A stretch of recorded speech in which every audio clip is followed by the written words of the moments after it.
Are you someone who struggles to set boundaries with people? People like your friends, your family, your coworkers? If that's you, I want to have a little chat because I've noticed a theme throughout these last couple of weeks in my professional life as well as my personal life with people who really find it challenging to set boundaries. Now, oftentimes people have the misconception that boundaries is something that we set or use to control another person's behavior, and that's not what boundaries are. Boundaries are a set of tasks, activities, or behaviors that we are going to do if another person behaves in a certain way.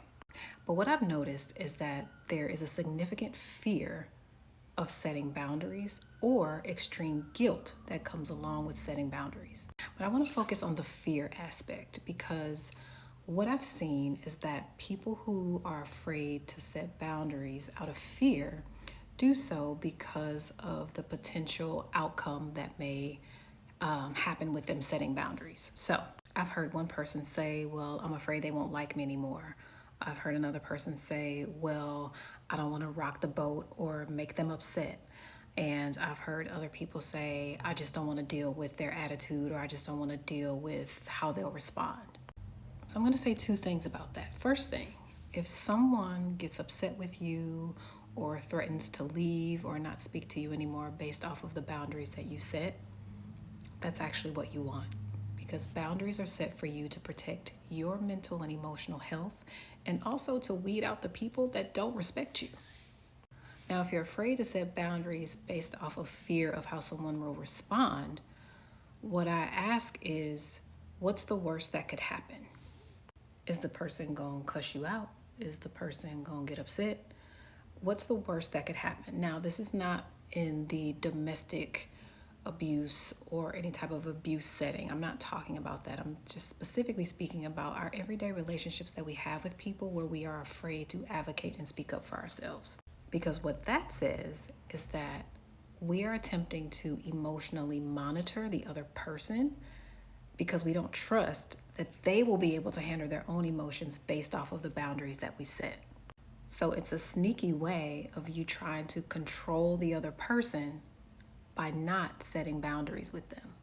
You're trying to control how they feel. You're trying to control how they respond to you, and that's not your responsibility. It's theirs.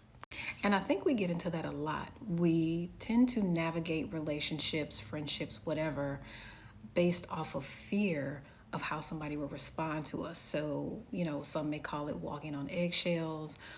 Again, we're not advocating for ourselves the way that we should because we're afraid of how the other person is going to respond. But that says to me that we don't trust that the other person is able or capable of handling their own emotions based off of what we say or do. What I want us to get better at is having people take ownership of their own emotions. If people, and we know people struggle with emotional intelligence, emotion regulation, yes, we know that.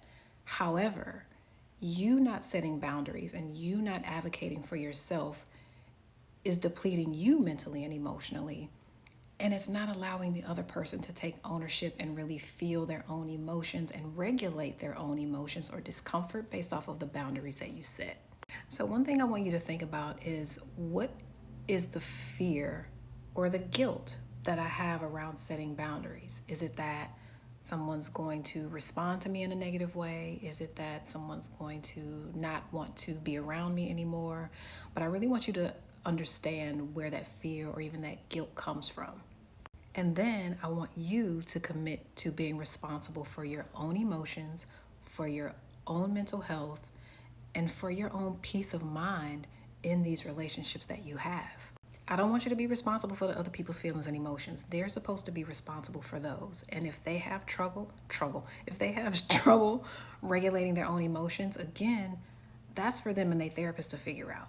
It's not for you to walk on eggshells. It's not for you to not